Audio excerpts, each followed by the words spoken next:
João capítulo 10. Aleluia. Evangelho de João capítulo 10.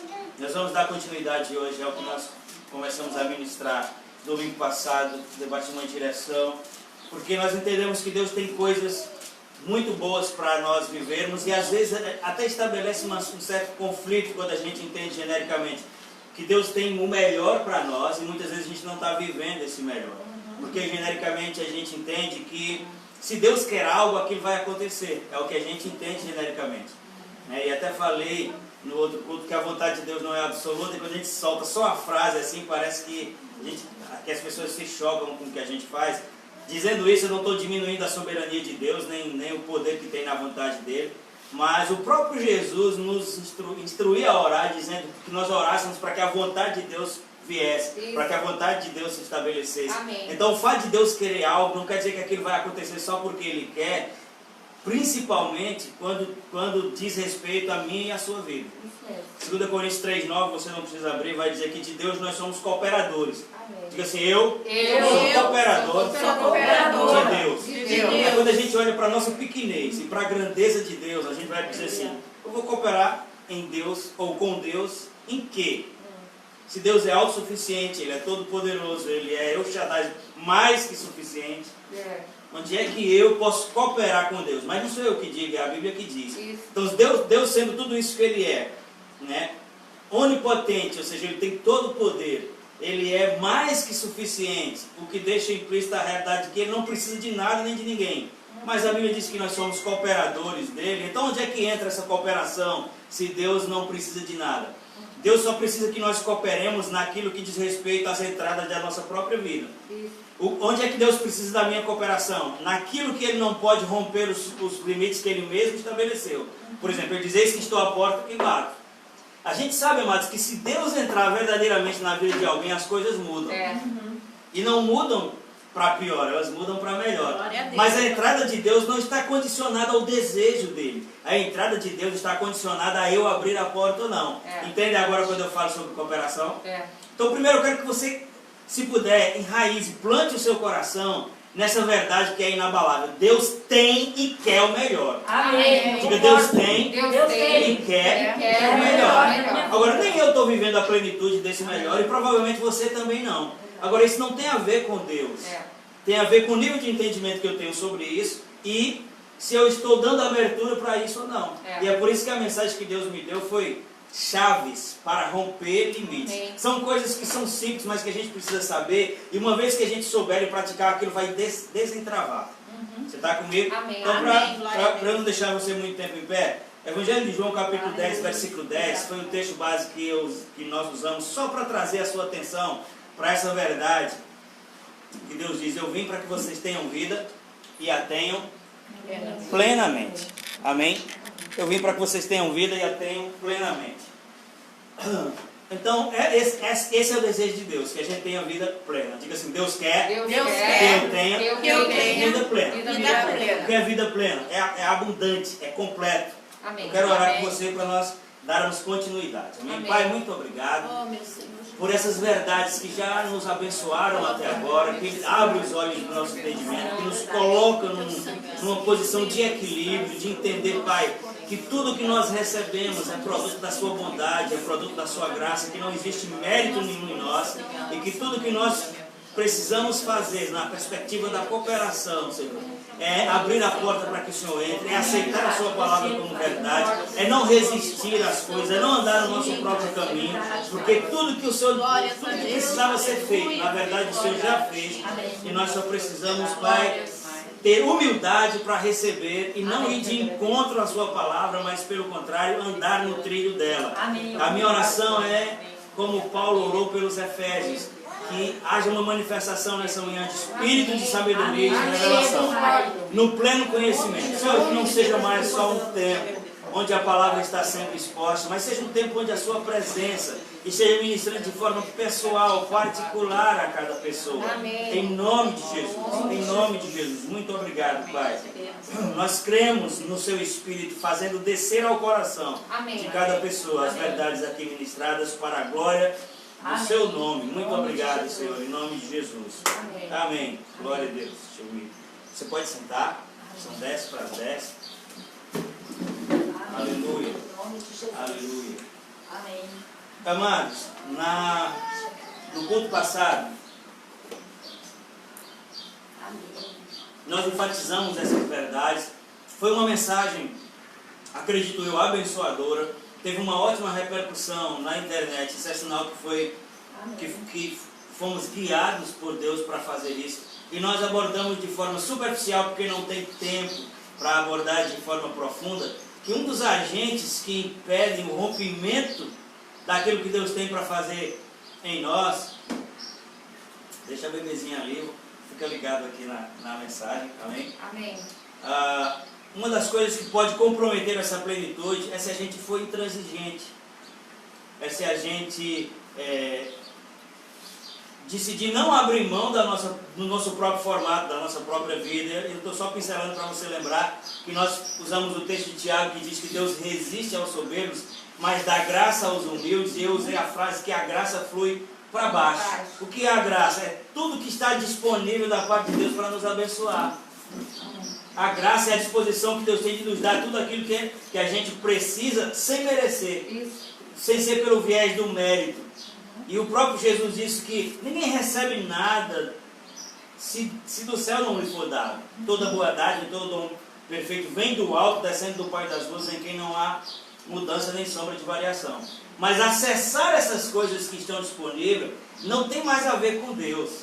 Eu quero que você visualize assim, Deus como um pai que, diferente de nós, não trata os filhos com diferença, trata todos por igual. Amém. Que tem o mesmo nível de padrão de amor e interesse por igual. Amém. E que está nos seus depósitos, eu estou usando uma linguagem didática aqui, nos depósitos do céu, ele tem tudo que eu e você precisamos. Você está comigo? Amém. E ele está olhando para mim e para você, não escaneando a minha, a sua vida, querendo achar onde a gente errou para poder nos punir, não nos dar. Não é assim que Deus está olhando para nós. Amém. Deus está olhando para nós como esse Pai amoroso, que tem tudo nos seus depósitos para nos abençoar. Amém. E além disso tudo, Ele ainda nos olha pelo prisma de Cristo, obrigado, pelo que Jesus fez. Então, amados, é tudo muito, muito favorável para nós recebermos aquilo que Deus tem. Agora, qual é o agente entre essas coisas que impede que todo esse favorecimento se manifeste?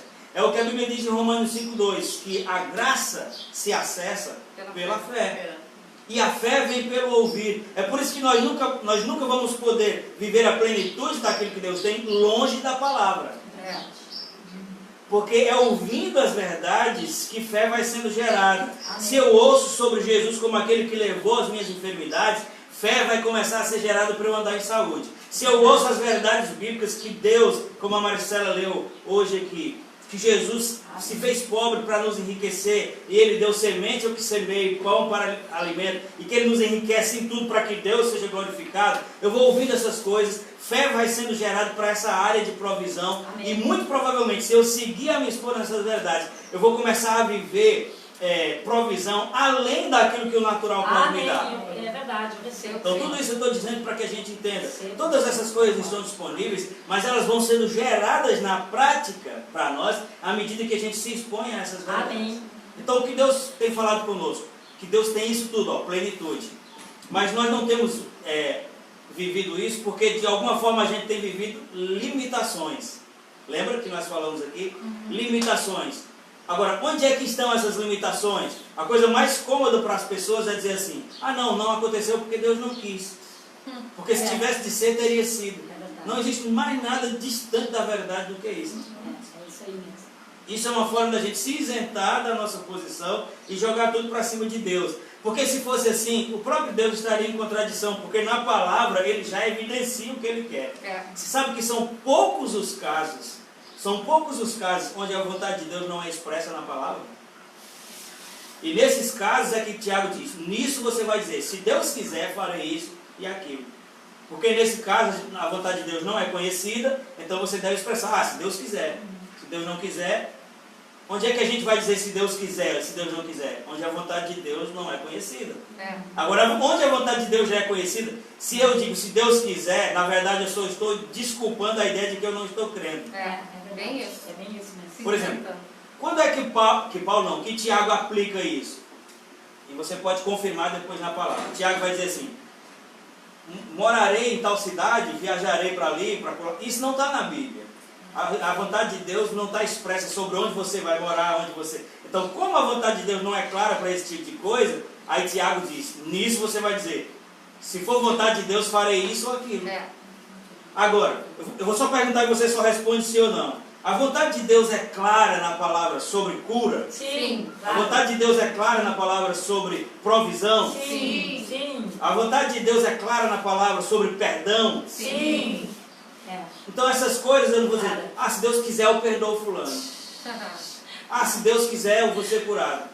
Não, porque a vontade de Deus já está clara ali. No ministério terreno de Jesus aqui, onde ele ministrou por 3 anos, em alguns casos, por exemplo, aconteceu de as pessoas terem plena convicção do poder que Jesus tinha para fazer o milagre, mas elas só não sabiam que ele queria, se era vontade dele. Porque na cabeça delas ainda estava aquela coisa assim, talvez um milagre, a cura seja resultado da minha fidelidade, do meu mérito, do meu dízimo. Só para vocês saberem do que eu estou falando, Jesus estava andando aqui na terra ministrando e um cego, foi um cego ou foi um leproso?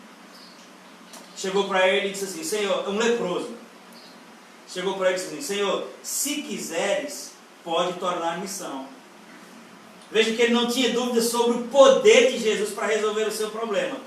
Mas a dúvida dele é se ele queria ou não. Senhor, se quiseres, pode tornar-me são. A resposta de Jesus foi, não, espera um pouco, eu vou ver se você está indo no culto todo domingo. E se você está dando o dízimo direitinho. Foi isso que Jesus respondeu? Não. Qual foi a resposta de Jesus? Eu Quero. Fique curado.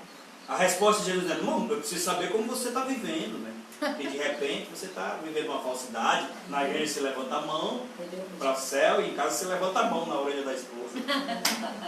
Foi isso que Jesus fez? Não. Pastor, você está querendo dizer o quê? Que a gente vive de qualquer jeito e ainda assim Deus nos abençoa? O que eu estou querendo dizer é que a bênção de Deus não vem pelo viés do mérito humano. E viver de forma correta, amados, viver a ponto de dar testemunho é exatamente a consequência disso. Porque as pessoas que mais fazem alusão a bom procedimento são as que não conseguem proceder bem, porque estão escravizadas pelo viés da lei, do mérito. Eu e você só vamos conseguir apresentar a Deus uma condição de propor no coração e conseguir fazer aquilo que propõe, quando a gente se render de tentar fazer no nosso próprio braço e aceitar aquilo que Cristo fez. É verdade. Alô, você está comigo? Amém. Então, eu não quero me demorar. Amém. Falamos sobre ser humilde, sobre perder a própria vida. E perder a própria vida não é suicídio, é aquela coisa que a gente defende muitas vezes, dizer, mas esse é meu jeito. Mas todos nós temos um jeito. Todos nós temos a defesa de um padrão de como agir. E muitas vezes a gente defende isso acima até do que Deus fala. Não fui eu que disse isso, foi Jesus. Jesus estava pregando e tinha uma multidão querendo seguir. Ele disse, tudo certo. Eu também quero que vocês me sigam. Agora, eu estou parafraseando Jesus, né? Não está escrito assim. Estou parafraseando para você entender. Vocês querem me seguir e eu também quero que vocês me sigam. Agora, se você quer me seguir, o padrão é esse. Negue-se a si mesmo e tome a sua cruz e siga-me. Jesus disse para eu tomar a minha cruz, ele está falando da minha sogra. Véia ruim. A minha cruz é a minha esposa que não me dá sossego. Não, amado. A sua cruz que Jesus disse ali, uma coisa não está separada da outra. Quando ele disse negue-se a si mesmo, tome a sua cruz, uma coisa está completamente ligada à outra. Negar-se a si mesmo e tomar a cruz, cruz é referência de quê? De morte. Negar a si mesmo, isso é o mesmo texto onde ele diz, aquele que não perder a sua vida não vai achá-la. Então quando ele diz negue-se a si mesmo, ele está dizendo que você tem que morrer para o seu padrão. Tomar a sua cruz não é sua sogra, sua esposa, não, sua sogra é uma consequência da sua escolha pela sua esposa e vice-versa. E é uma bênção para você. A sua cruz é você abrir mão do seu próprio formato, do seu próprio jeito. Porque eu disse por inspiração no outro culto e vou dizer de novo. Tem áreas da nossa vida que Deus só está esperando que a gente largue para Ele pegar. É verdade. Porque a gente tem dificultado as coisas para Ele. Ah, pastor, você está limitando Deus. Deus é soberano. E na soberania dele, Ele estabeleceu que não vai entrar na porta que a gente não abrir. É verdade. Ou você acha que Deus não pode entrar em qualquer lugar? Onde? Mas claro que pode, irmão. Não existem limitações físicas ou espirituais para Deus. A única coisa que, entre aspas, pode impedir a entrada de Deus é que Ele disse sobre Ele mesmo que não pode negar a si mesmo. Então Ele disse, ó, eu só entro na porta que abrir.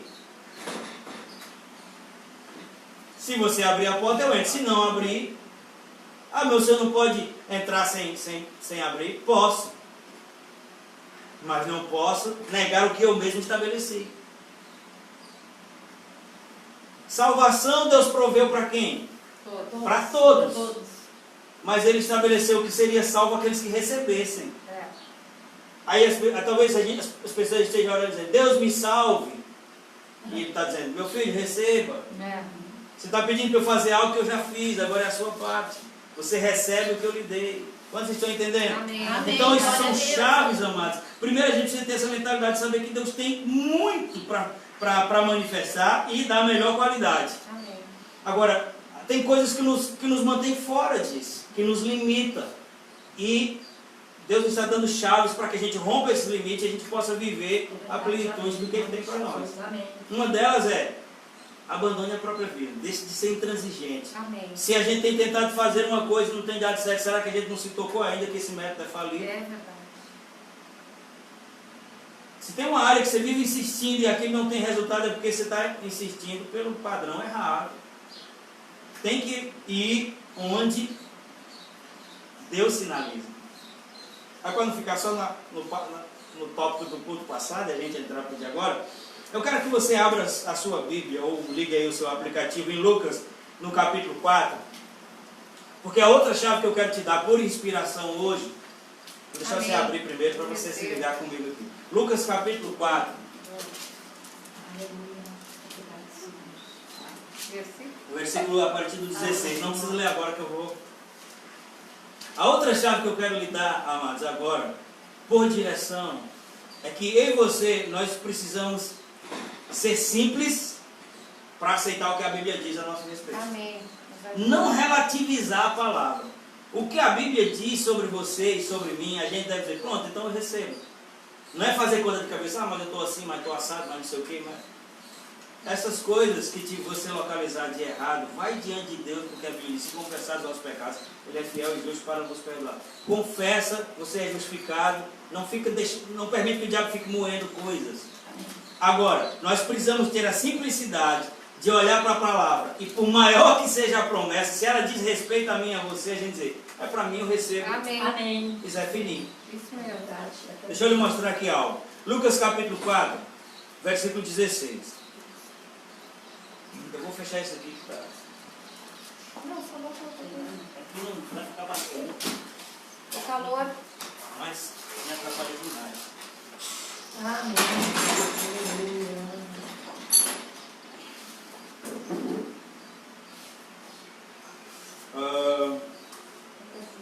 Lucas capítulo 4, veja. Jesus é o que para nós? Ele é o nosso exemplo. Ele diz, aprendei de mim, sim ou não? Sim. E aqui ele vai dizer assim, ó, a Bíblia vai dizer assim, ó, a partir do 16. Ele, Jesus, foi a Nazaré, onde havia sido criado. E no dia de sábado entrou na sinagoga, como era seu costume. Jesus todo sábado ia na sinagoga. E levantou-se para ler. E foi-lhe dado o livro do profeta Isaías. Abriu e encontrou o lugar onde estava escrito.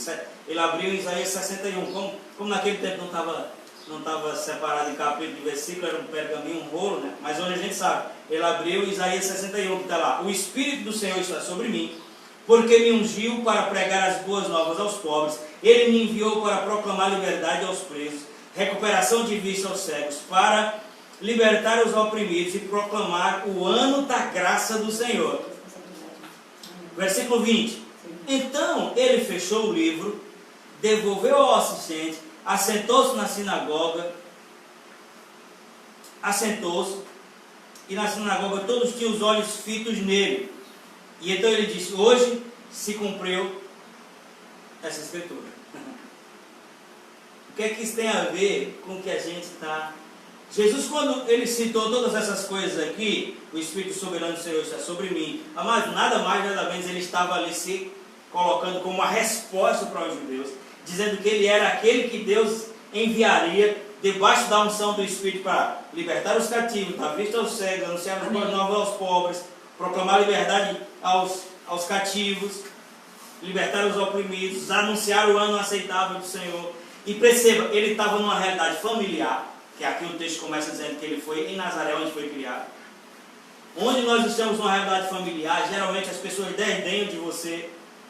Enquanto você está dizendo, eu sou um homem de Deus, a pessoa está dizendo, não, isso é só fulano que jogou futebol aqui com a gente, arrancou o saboco do dedo, chutou o chão, brigou com não sei quem. Familiaridade, quer tornar as coisas naturais. E por isso que de propósito foi nesse ambiente onde ele leu essas coisas, e depois que leu, disse, hoje se cumpriu isso na minha vida. Ele sempre, o texto diz assim, ó, e depois que devolveu o livro ao assistente, sentou-se. Ele diz que todos tinham os olhos fitos nele. E aí eles começaram a fazer exatamente o que eu estou dizendo aqui. Ah, esse não é Jesus, o filho de José e da Maria. Por acaso seus irmãos e irmãs não estão no nosso meio aqui? Como é que ele está sentando na cadeira messiânica? Porque toda sinagoga tinha uma... Não era o templo, sinagogas. Tipo, se a gente fosse contextualizar as igrejas daquele tempo. Tinha uma cadeira reservada para o Messias que havia sido prometido. Aquela cadeira, Luiz, sempre estava vazia. Porque ninguém tinha a ousadia de dizer, eu sou o Messias. E só podia sentar naquela cadeira aquele que se reconhecia como Messias. E como eles estavam na expectativa da manifestação do Messias, cada sinagoga tinha uma cadeira messiânica esperando que a pessoa se levantasse, aquele enviado de Deus se levantasse e depois sentasse nela como testemunho de que ele era. Então, num ambiente completamente familiar, ele leu a palavra e sentou naquela cadeira. Quando ele sentou, teve mais peso o que ele fez quando sentou do que o que ele leu. Porque as pessoas sabiam, ele está sentando na cadeira messiânica. O que ele está dizendo? Ele está dizendo, eu sou o Messias. Eu sou o enviado. Aí o que é que isso tem a ver com essa chave que Deus colocou no meu coração para eu te dizer? Nós precisamos ter a simplicidade de acatar o que a Bíblia diz sobre nós, independente do que as pessoas vão dizer. Amém. As pessoas começaram a botar na balança, é o filho de José, da Maria, seus irmãos estão no nosso meio. E Jesus não ficou, porque eles estão pensando isso de mim? Não, ele se sentou ali, dizendo, hoje se cumpriu. O que a Bíblia diz sobre mim é o que é e vai se cumprir se eu aceitar. Se eu não me recusar a sentar, quantos estão comigo? Amém. Na cadeira daquilo que Deus falou. Amém. Pastor, contextualize. Traga para a nossa realidade. O que o senhor quer dizer com isso? Amados, quantas coisas a Bíblia tem falado sobre nós. E cada vez que a gente vai e nos deparamos com essas realidades, que a Bíblia diz que nós somos filhos de Deus, agora nós não somos mais bastardos, somos filhos, concidadãos dos santos, membros da família de Deus, somos herdeiros de Deus e co-herdeiros com Cristo, com direito às mesmas promessas que Jesus tinha. É o que a Bíblia diz.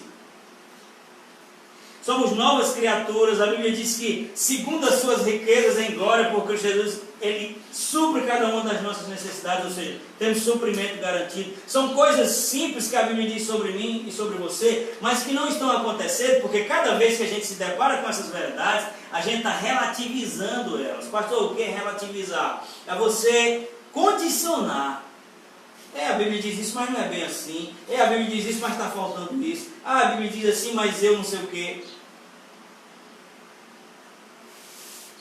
A Bíblia diz que Jesus já levou sobre si as nossas dores e enfermidades. Não diz que Ele vai levar. Aí você está doente. Aí diz, mas quem está na chuva é para se molhar. Cadê esse versículo? Onde é que está escrito isso na Bíblia? Pastor, você está querendo dizer o quê? Que não é para eu adoecer. Se a gente fosse ortodoxo, não é. Porque aquilo que Jesus já levou, nós não precisávamos levar. Mas a gente adoece, sim ou não? Adoece. Então, porque a gente adoece, o que é que a gente vai fazer? Vamos relativizar a palavra? Não, vamos fazer ela crescer em nós, porque a gente pode morrer doente, amados, e ainda assim não vai mudar a verdade que Jesus já levou. Amém. Então o que a gente precisa não é ser passivo e dizer, adoeci, e aí? Não, é você cada vez mais se posicionar na verdade e ter a simplicidade de receber. Senão a gente vai estar sempre com a mesa farta, passando fome. É verdade. São chaves para a gente romper. Eu sei que tudo que a gente diz aqui não encaixa 100% com a vida das pessoas, mas se uma coisa Deus estiver tratando com você, se agarra a isso. Amém. Porque, mas não é lícito Jesus ter feito tudo o que Ele fez e eu e você ainda viver uma vida capenga como muitas vezes a gente está vivendo. É verdade. Pela perspectiva da substituição, e às vezes o que enfraquece a igreja é que elas não sabem sobre a obra de Cristo. As pessoas não sabem o que Jesus veio fazer. Não sabem que o que Jesus veio fazer foi resolver um problema que o homem criou, que Adão criou. E esse problema abriu. E a gente precisa dessa simplicidade, irmãos. Precisamos exercitar isso. O que é que a Bíblia diz? Ela diz que eu sou próspero. Aí você abre a geladeira, está igual um coco. Já viu geladeira coco? Só tem água dentro. Graças a Deus, transbordando. Mas às vezes a pessoa abre e está assim, só um coco, né? Só tem água. E aí? A Bíblia não é verdade. Não! Eu que não estou me movendo naquilo. E em vez de a gente andar em condenação, ou então ficar com pena de si mesmo, porque quando a gente tem pena de nós mesmos, a única coisa que a gente garante é que o diabo vai continuar se andando naquilo ali. Em vez de ficar com pena de nós mesmos, por olhar para a geladeira e só ter a lâmpada a lâmpada queimada e umas garrafas d'água, a gente começar a dizer: Senhor, a sua palavra diz que o Senhor é o meu provedor. É verdade, amém. Salmo 37, acho que versículo 25, não tenho certeza. Fui moço, hoje sou velho, o salmista dizendo: nunca vi um justo desamparado, nem a sua descendência. Amém. São verdades que a gente precisa começar. Pastor, não estou dizendo isso. Não tem problema, eu não estou aqui condenando as pessoas, eu estou fornecendo chaves que Deus deu para que a gente não fique mais debaixo. Porque se a gente for na raiz da questão, é uma só. A raiz da questão é uma só, é o que tem em Oséias 4:6. O meu povo perece porque lhe falta conhecimento. E não é conhecimento didático, mas é o conhecimento da palavra. Porque João 8,32 diz: e conhecereis a verdade nos libertará. Onde o diabo tem mais espaço, é onde menos a vontade de Deus é conhecida. Aleluia. Então eu estou ministrando a vocês e estou ministrando a mim também. Em vez da gente ficar fazendo resistência sob um pretexto de justiça e dizer: não, mas isso não aconteceu ainda porque isso, eu sou uma pessoa muito honesta, eu sou uma pessoa muito... Mas larga de ser complicado e se dobra para que Deus possa abençoar. Aleluia. Porque o que está faltando é isso, é a gente receber. Você não tem que explicar nada para ninguém. Nós não fomos chamados para justificar aos outros. Mas você não sabe como o mundo, quando eu falo mundo, eu falo do sistema, como o mundo é peçonhento. O sistema onde o diabo influencia, eles são impiedosos, inclementes. Se precisar de você, vai estar no seu pé, no outro dia ele pedir ajuda. Mas se você pisar na bola, eles vão lhe alfinetar. O mundo assim, vai jogar na cara e vai dizer que você não é crente, e você não é isso, e você não é aquilo. Por isso que a gente não deve viver aferindo a nossa vida pelo que o mundo pensa. E às vezes a gente dá muito mais atenção ao que o mundo diz, ao que as pessoas dizem, do que o que a Bíblia diz. A mensagem de hoje é essa, simples assim. Eu e você, a partir de hoje, vamos ter uma postura de oração para pedir ajuda ao Espírito. Amém. Porque a gente tem um ministério do Espírito para isso. Se você percebeu ou não, sentiu ou não, você é uma pessoa nascida de novo, o Espírito Santo está dentro de você com a finalidade de ajudar. Jesus disse: olha, não fique perturbado, porque eu estou indo, mas não vou deixar vocês órfãos. Enviarei outro igual a mim, e ele não vai estar só aqui fora, ele vai estar dentro de vocês, vai lhes ensinar. Então eu e você, nós precisamos aprender e começar a partir de hoje a pedir ajuda do Espírito. Espírito Santo, me ajude. Essa é a verdade bíblica. Mas eu tenho dificuldade, estou com dificuldade nisso, estou com dificuldade naquilo. Preciso que o Senhor me ensine a ser simples para receber a palavra. Porque, mas se você quer realmente glorificar a Deus com a sua vida, é você não rejeitar o que Ele diz. É você não invalidar o que Jesus fez. Quando a Bíblia fala que Jesus pagou um alto preço pela minha e a sua vida, e a gente fica feito cachorro correndo atrás do rabo para pagar preço ainda, é como se a gente dissesse que a obra de Jesus não valeu. É verdade. E que ele tem que ser crucificado de novo. Eita. É desse jeito. Então diga assim: eu não estou só. Não estou eu tenho o só. Espírito Santo Eu tenho o Espírito para me ensinar. Santo. Então a gente vai pedir ajuda do Espírito Santo. Eu preciso aprender a ser simples para aceitar a palavra. Amém, Pai.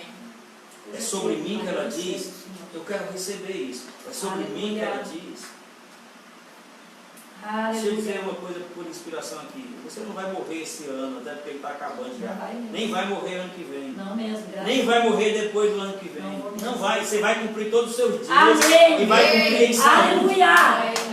É verdade. Como é que o Senhor diz isso? Deus é o agente da vida. Mas o Deus que é agente da vida, Ele já declarou na palavra um tempo de vida estipulado para nós. Aleluia. De 70 a 80 anos, poder chegar até 120. É isso aí. Agora, se o que afere é a nossa perspectiva de vida, é o que o sistema está dizendo, eu vou dizer, pessoas vão morrer já já. Porque, como eu disse no outro culto, mas eu transporto 40 pessoas por dia às vezes, e elas estão com uma perspectiva extremamente negativa. Esse vírus é ruim, mas está vindo um pior. Deus amém. Aí você vai dizer, pastor, mas isso é verdade. Mas a gente não deve se alinhar ao que o mundo diz, mesmo que seja verdade, porque a Bíblia diz, se o testemunho do homem é verdadeiro, de Deus é maior. Agora, o que às vezes eu não entendo, eu peço a ajuda do Espírito, é porque a gente tem uma inclinação tão rápida para abraçar aquilo que é negativo, e a gente se alinha, a gente muda destinos, a gente muda a rota, deixa de fazer coisas, ou passa a fazer outras, quando o sistema sinaliza uma coisa ruim. Mas quando a Bíblia sinaliza aquilo que é a vontade de Deus, a gente tem resistência, a gente tem dificuldade, a gente negocia. Que o Espírito nos ajude, amados. Amém. Sabe que para mim, para você hoje, ouvir sobre Jesus e se alegrar é a coisa mais fácil. Mas para aquelas pessoas que conviveram com Jesus, era difícil para eles. Porque hoje, Jesus para mim e para você é o enviado de Deus que já consumou a obra. Para aquelas pessoas, era uma pessoa comum que nasceu aqui no meu lado vizinho, que um dia foi lá em casa consertar a minha porta quebrada, como um carpinteiro. Tanto que Judas teve que beijar, porque ele era uma pessoa comum.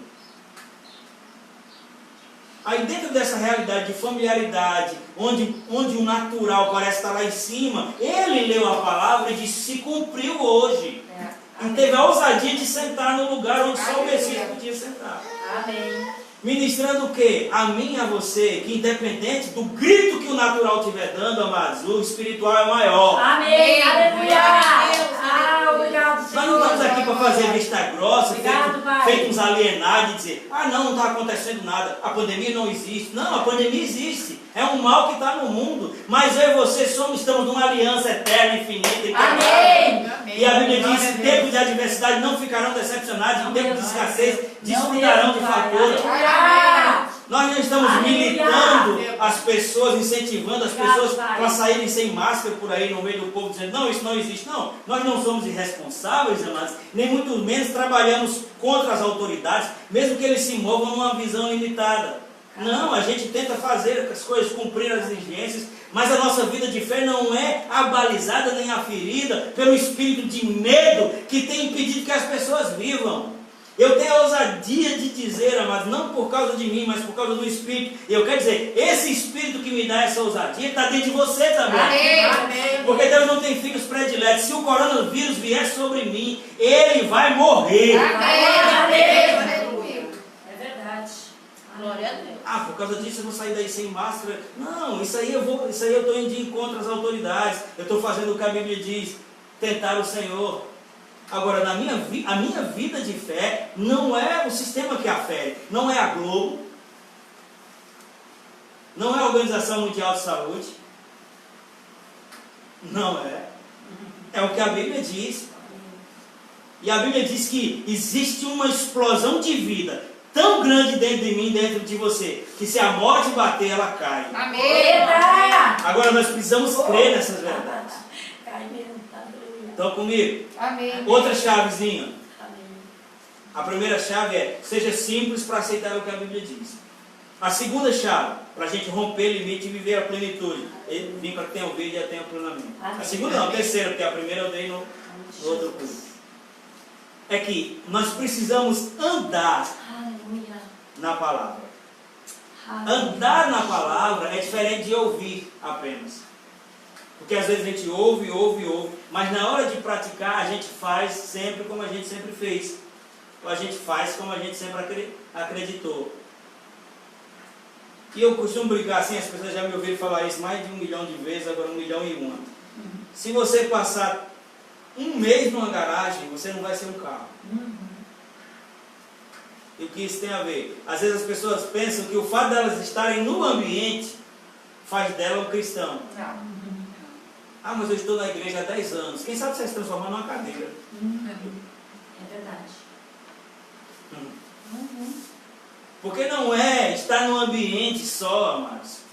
Principalmente se houver esse descuido que eu estou. Qual é o tópico que nós entramos agora? A chave que nós entramos agora? Andar na palavra, praticar a palavra. Não é só ouvi-la. Porque a coisa mais incoerente que às vezes nós fazemos é termos a sinalização da palavra, dizendo como fazer, e depois nos queixar das coisas que deram errado, porque a gente fez exatamente o contrário do que a Bíblia diz para fazer. É verdade. A Bíblia diz que a palavra brandas desvia o furor, mas que a dura suscita a ira. Então a palavra de Deus está nos incitando a agir de forma com brandura. Amém. Aí a irmã chega no domingo com o olho roxo. Foi isso, irmã? Foi meu marido que me deu um soco. Por quê? Não, porque eu chamei de sem vergonha, cachorro. E aí ele me abençoou com a imposição de mãos. Aí, irmão, o que é que a Bíblia diz sobre? Não, aí agora eu estou com raiva de Deus, olha, porque Deus permitiu isso. Não, amados. Você quebrou deliberadamente um princípio e está colhendo as consequências daquilo. Deixa eu dizer a você, Deus não deseja que a gente fique colhendo consequências de erros que Ele já pagou na cruz. É uma coisa que fere o coração de Deus. Agora, a Bíblia sinaliza coisas e eu deliberadamente faço diferente. Se eu faço diferente, consequentemente, eu não vou ter o resultado que Deus disse. Eu vou ter o resultado da minha escolha. É verdade. Mas quando eu vou me irritar, eu me irrito contra Deus. Provérbios 29, 3, salvo engano, diz: a insensatez do homem perverte o seu caminho, mas é contra Deus que ele volta o coração. Então, essa chave para nós rompermos o limite, amados, é que a palavra tem uma função. A palavra de Deus tem uma função para nós. Nós aprendemos aqui a integridade da palavra. E tem muito a ver com o nosso procedimento, com a dinâmica da nossa vida. A palavra de Deus, irmã Antônia, para nós é lâmpada para os pés e luz para o caminho. Salmo 119, 105. O que isso quer dizer? É que o que nós ouvimos da palavra é para que a gente ande naquilo. Em nome de Jesus, receba isso com o seu coração. Receba isso porque Deus está nos ministrando como um pai que ama seus filhos. Se a Bíblia diz algo, isso é uma chave para a gente romper. Por que eu estou indo só até aqui? Por que eu não estou rompendo esse limite? Porque a Bíblia me diz o que fazer, mas na hora da circunstância eu faço o que a minha carne pede, ou o que a minha experiência pede. Irmão, muitas vezes a circunstância toca no que há de pior em nós ainda, do que não foi tratado, do que não foi mudado, do que não subiu. A gente não renovou a mente. Aí aquilo sobe aqui, ó, para você explodir e estabelecer no reino do Espírito um testemunho contrário àquilo que é a sua natureza.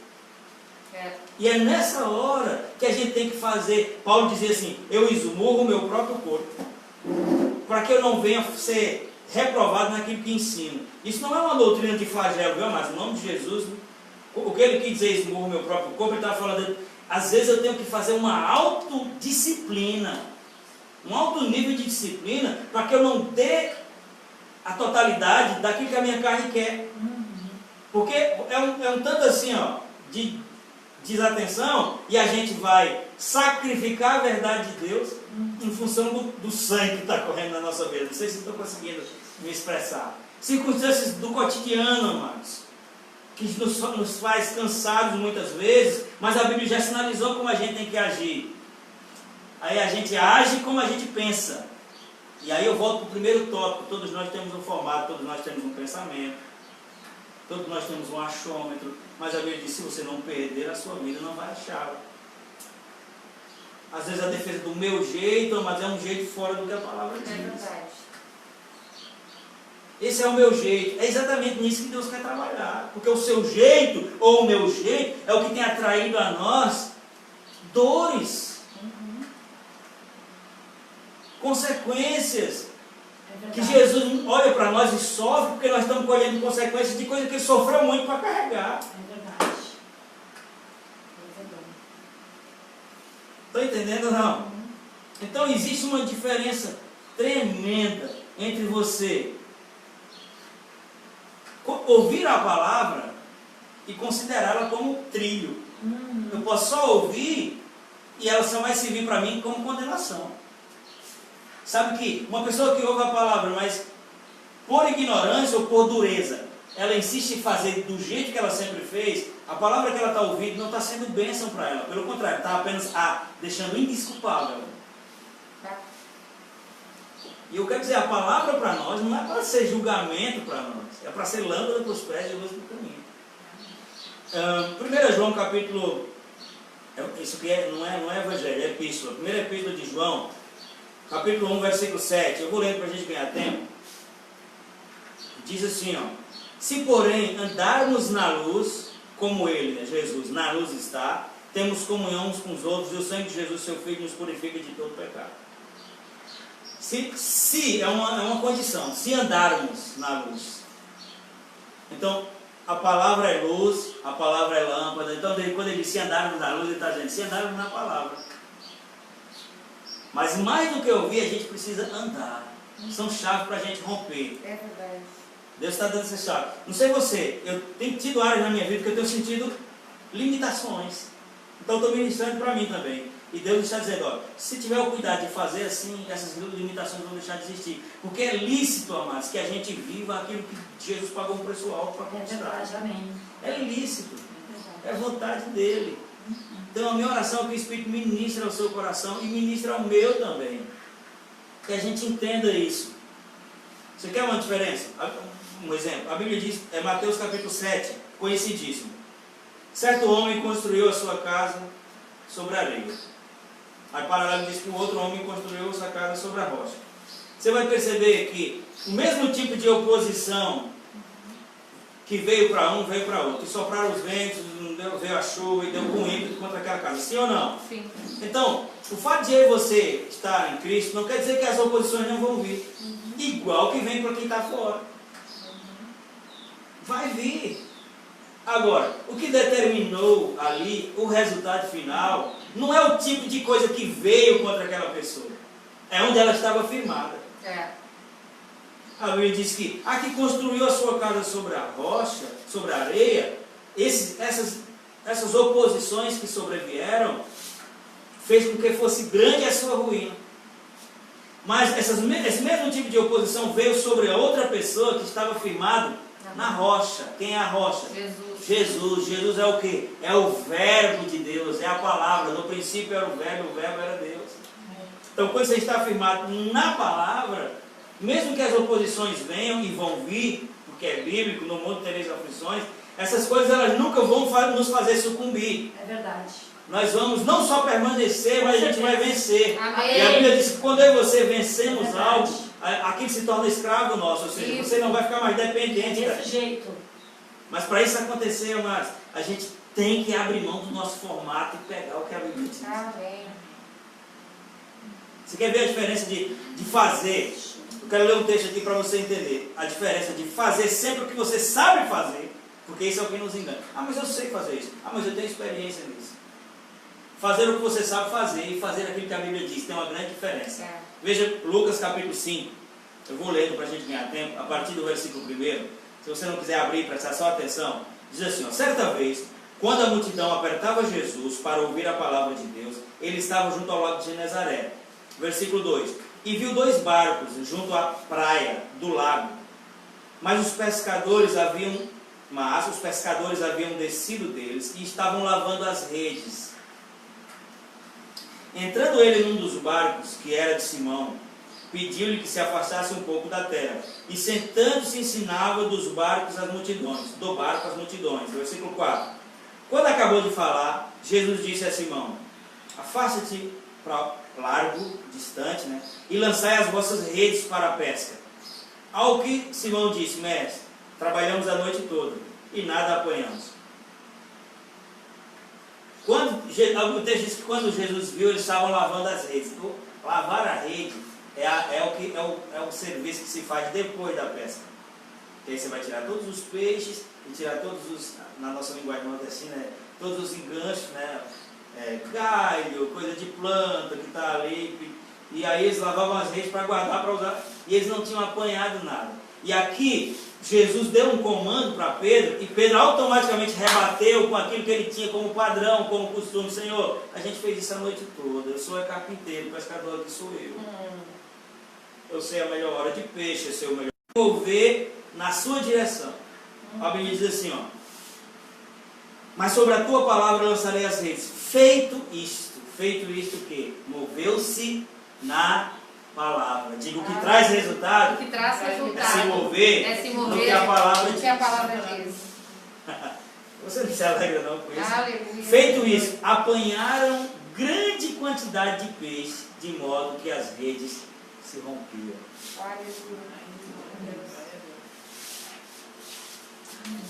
Deus é muito bom. Primeira chave de hoje: aceite o que a Bíblia diz sobre você. Segunda chave: a palavra que você está ouvindo é para você praticar. Não é só para você dar aleluia no dia de culto e se alegrar com ela, não. É para ver você viver em detrimento daquilo que a gente pensa que é certo, daquilo que a gente já vem fazendo. E a terceira e última chave, que a gente está completamente dentro do tempo, é aprender a descansar.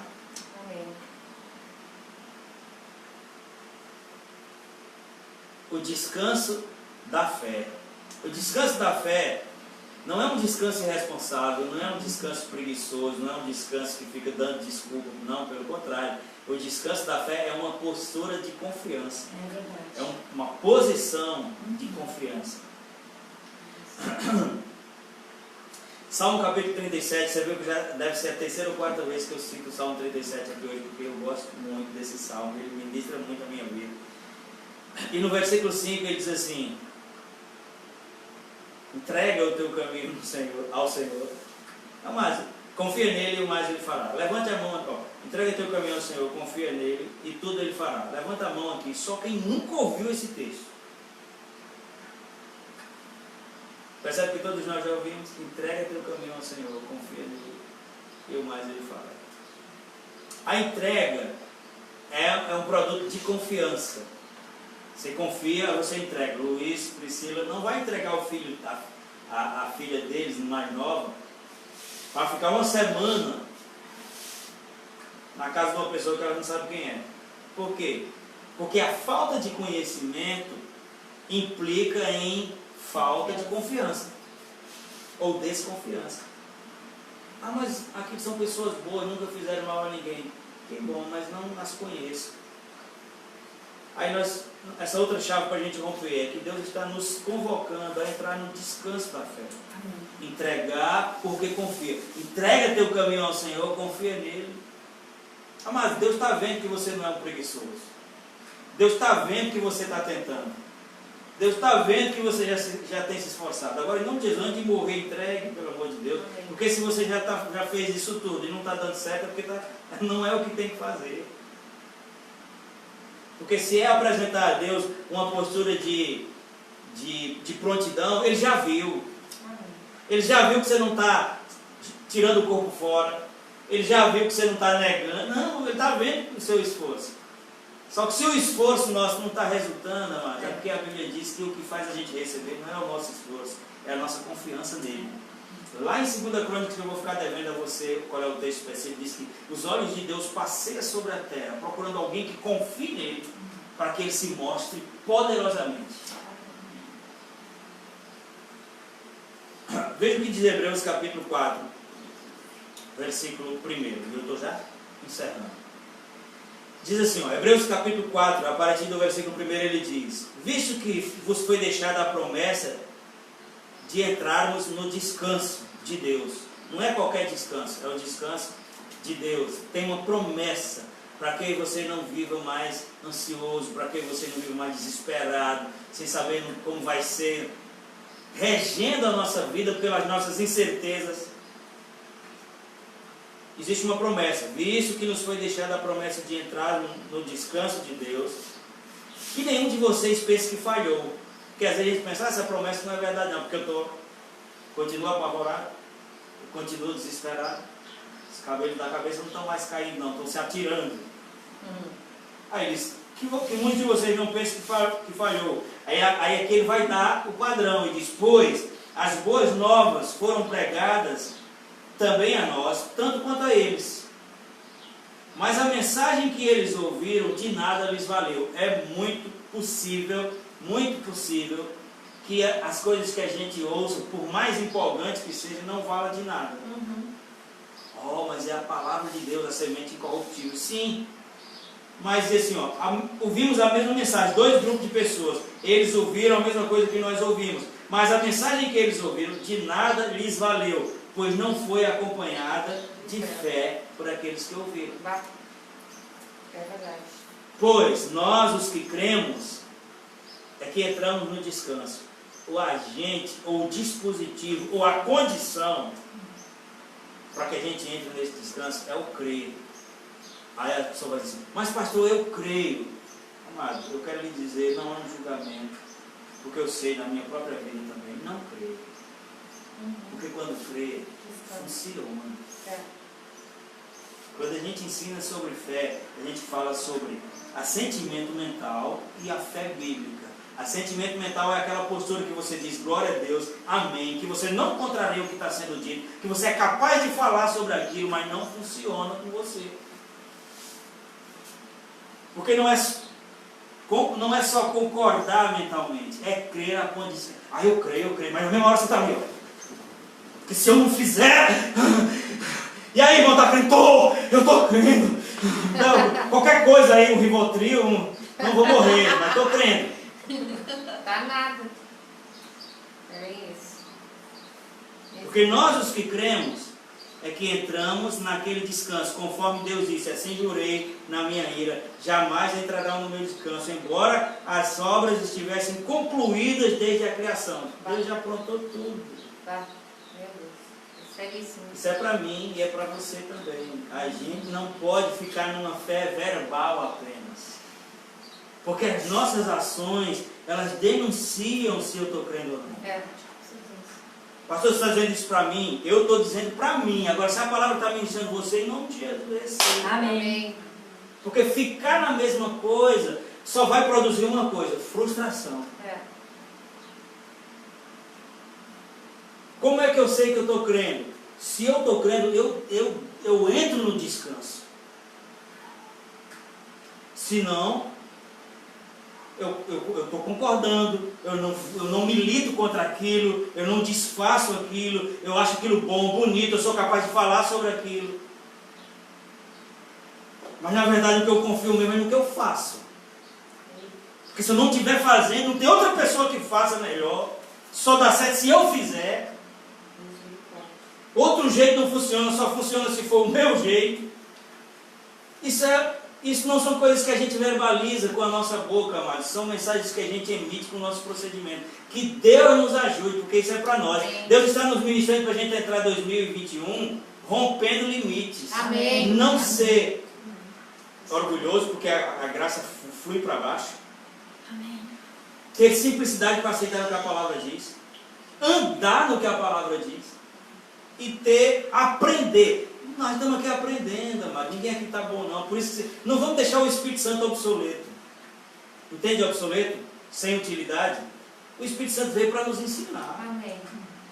Eu não sei de tudo, nem você. Eu não estou pronto, nem você.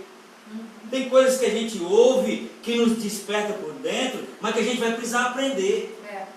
Espírito Santo, me ensine. Eu preciso entender o que é isso. Há um descanso que Deus prometeu, e esse é o descanso da fé. É a Bíblia que diz, nós os que cremos é que entramos no descanso. Não é os que Deus escolheu, não. Tem totum, cada bala mata um. Escolha a Érica, ela vai entrar no descanso. Isso é que na cabeça de algumas pessoas é assim. Porque elas começam a olhar para o que está funcionando na vida dos outros e não está funcionando na vida delas, e elas vão dizer, porque Deus, quando Deus quer assim, porque Deus escolheu assim. Não, amados. Deus estabeleceu o princípio da fé e deixou acessível. Quem quer, pega quem quer. É verdade. Ou melhor, pega quem crê. Isso mesmo. Desse jeito. Ele é justo. Desse jeito. 1 Pedro 5,7 diz assim, lançando sobre ele toda a vossa ansiedade, porque ele vai cuidar, irmãos. É assim? Não. Ele tem cuidado. Tem cuidado de nós. A gente não crê nesse cuidado.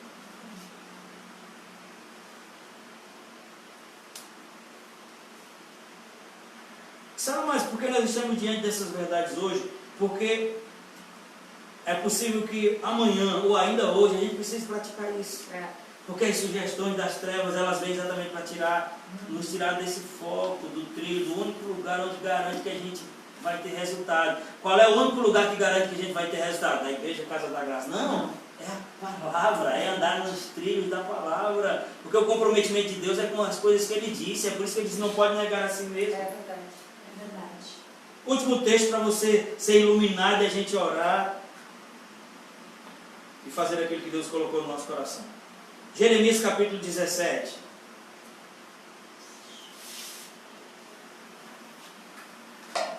Ainda estamos dentro da chave, aprenda a descansar. Isso aqui ainda é dentro dessa chave ainda. Veja, Jeremias capítulo 17, versículo 5. Assim diz, pastor Mário. Está escrito assim? Não. Assim diz o Senhor. Maldito o homem que confia nos homens, que faz da humanidade imortal a sua força. Primeiro eu quero dizer aqui, muitas vezes as pessoas dizem, olha, diz, maldito homem que confia no homem, você não confia em ninguém, viu? Não confia na Marisa não, porque ela está ali do outro lado do seu muro, mas não é isso que a Bíblia está dizendo. Meu Marisa, eu só usei como exemplo porque essa era a minha vizinha. Não é isso que a Bíblia está dizendo, amados. É só você olhar que não é. Eu estou dizendo isso porque, amados, eu estou na igreja há mais tempo que alguns de vocês aqui podem imaginar. E quantas vezes eu já ouvi isso? Ah, não confie no outro, a Bíblia diz para não confiar no outro. Não, não é isso que a Bíblia diz. A atenção aqui não é a sua confiança em relação a outra pessoa. A atenção aqui é o que a gente faz em trocar a confiança que nós devemos ter no Senhor para confiar no nosso próprio braço. Quando ele fala nos homens, não é no outro homem, não é no seu semelhante. Quem lhe disse isso, pastor? A própria Bíblia, veja. Maldito o homem que confia nos homens, que faz da humanidade mortal a sua força, cujo coração se afasta do Senhor. Percebe que a atenção aqui está? A atenção está entre o papel de Deus e o papel do homem. Está dizendo assim, que a pessoa que se apoia na sua própria força, ela se afasta do Senhor. É verdade. Por isso que ele diz, é maldito quem faz isso. Você está trocando a confiança, a segurança de confiar em Deus para andar na sua própria força. Olha a continuidade do texto. Ele quem? Essa pessoa que se afasta do Senhor por fazer as coisas na sua própria formato, na sua própria força, achando que sabe de tudo. Ele será como um arbusto solitário no deserto. Você pode estar rodeado de gente, você vai sempre se sentir só. Parece que ninguém está lhe vendo. Às vezes o mundo está girando na sua volta, mas você está se sentindo só. Por quê? Porque está andando na sua própria força.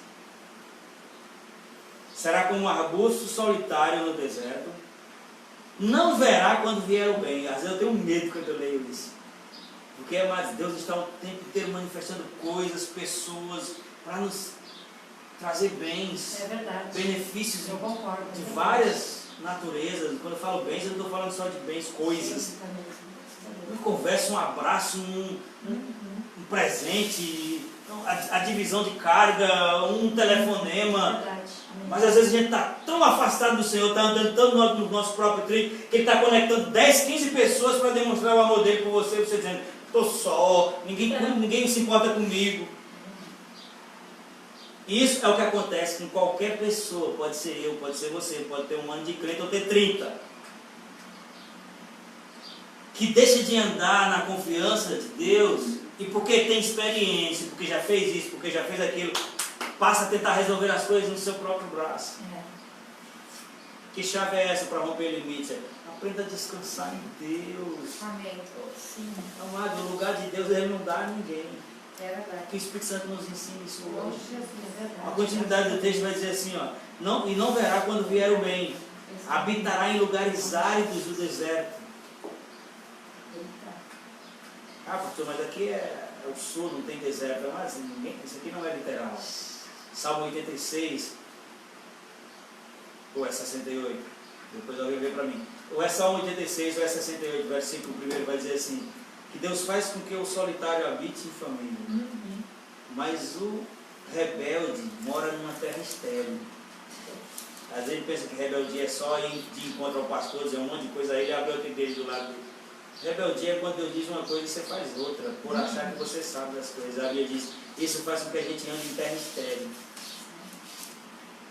Vou continuar o texto porque esse é o último da ministração para a gente orar. Habitará em lugares áridos do deserto, numa terra salgada onde não vive ninguém. Mas, como eu gosto desses mas, bendito é o homem cuja confiança está no Senhor. Percebe que o texto é continuidade da outra? Então, maldito o homem que confia no homem, não está falando do seu vizinho, porque quando ele vai falar o outro lado, ele diz, mas bendito o homem que confia no Senhor. A ênfase é não confiar na nossa humanidade, não nos apoiar. Provérbios 3,5 vai dizer, não se estribe no seu próprio entendimento. Estribe é aquele lugar do cavalo ali, do cavalo não, do equipamento que bota no cavalo, onde você pisa para poder subir e se apoiar. Aí o escritor ao provérbio diz, não se apoie no seu próprio entendimento, amados. Não sei por que Deus está sendo tão insistente que a gente pare. Antes que a gente canse de tentar pelos nossos próprios meios, pelas nossas próprias formas. Mas, bendito o homem que confia no Senhor, que a sua confiança está no Senhor. Não, deixa eu ler direito como está aqui. Mas bendito o homem cuja confiança está no Senhor. Aí até repete, até redundante na minha Bíblia diz, vírgula, cuja confiança nele está. Ele, esse homem que a confiança está no Senhor, será como uma árvore plantada junto a ribeiro de água. Parece que ele está citando o Salmo 1. Junto a ribeiro de água, que estende as suas raízes para o ribeiro. Ele não temerá quando chegar o calor, porque as suas folhas estão sempre verdes. Não ficará ansiosa no ano da seca, mas... Não ficará ansiosa no ano da seca, nem deixará de dar fruto. Eu quero, Senhor, essa revelação dentro de mim. Revelação da confiança. Em nome de Jesus. Isso corrobora com o texto de Salmo 37, 19, que eu cito tanto. Em tempo de adversidade não ficarão decepcionados. Em tempo de escassez desfrutarão do fartura. É a confiança no Senhor que faz a diferença nos tempos, porque a adversidade, mas é uma coisa normal desse mundo. Jesus disse, vou dizer isso para que vocês tenham paz. Vai ter dificuldade, porque os crentes perdem a paz quando a dificuldade vem. Quase como se Jesus não tivesse vacinado. Agora, ele nunca disse assim, você vai ser refém dessa dificuldade. Essa dificuldade vai lhe matar. Não, ele estava dizendo assim, eu estou querendo forjar pessoas maduras, que sabem que nem tudo é como a gente planeja. Tem coisas que fazem oposição, resistência. Agora, quando essas coisas acontecerem, você saiba que eu venci o mundo. E essa é a vitória que vence o mundo, a nossa fé. Minha fé, é verdade. Maldito o homem que confia no próprio homem, faz da força do seu braço, faz do seu braço a sua força e se afasta do Senhor. Mas bendito o homem que confia no Senhor, nele está a sua confiança. Ele será como uma árvore plantada junto às águas e que estende as suas raízes para o ribeiro. Ele não temerá quando chegar o calor, porque as suas folhas estarão sempre verdes. No verão você vai estar verde. Amém. Não ficará ansiosa no ano da seca, porque não deixará de dar fruto. Eu creio, eu recebo. A sebe, o adubo que nos alimenta, que nos dá a condição de frutificar, não é a minha habilidade, é a sua habilidade, o tempo de crente que eu tenho. Não, é se nós estamos nele, descansando nele. Deus ministrou o seu coração hoje. Glória a Deus. São chaves para a gente romper limites. Sabe, quando você tiver rompendo esses limites, sabe a principal pessoa que vai ser vista em nós? É Ele, é Deus. As pessoas vão olhar para mim e para você e não vão dizer, que homem de Deus vai fazer. Que Deus grande. Que Deus poderoso tem favorecido a vida da Tânia, da Marisa, da Maristela, da Ioná, da família do Luiz, do Roberto, Najá e por aí vai. Glória a Deus. Desse jeito. Está comigo. Desse jeito que inicia a minha vida. Chaves. Só vai melhorar. Simplicidade para aceitar o que a Bíblia diz a nosso respeito. Andar no que a Bíblia diz. Aleluia. E aprender. Nós temos o ajudador, o Espírito Santo. Aprender a andar no descanso da vida.